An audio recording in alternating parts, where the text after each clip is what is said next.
So, yun mga sir, papakita natin sa inyo kung ano ba yung mga color code ng switches ng ating mga Honda Click. So, version 2, version 3, version 4, same lang sila ng color code ng ating switches ng ating Honda Click mga sir. So, ayan. So, unahin natin dito sa kanyang push start or sa kanyang right side. So, sa right side, dalawa lang naman yan.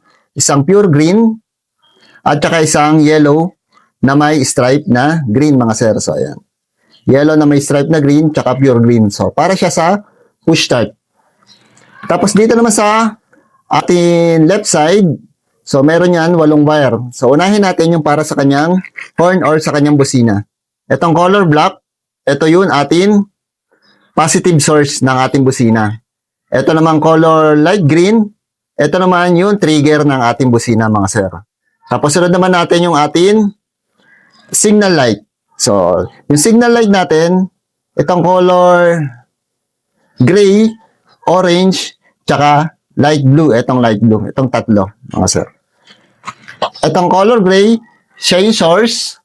Tapos ito naman color orange, siya yung left signal. At yung color light blue, siya naman yung right signal. So, ito na lang ang natitira, no? Itong color blue, white, tsaka green. So, itong color green, siya yung source ng ating headlight. So, negative trigger ang ating source ng headlight, sir.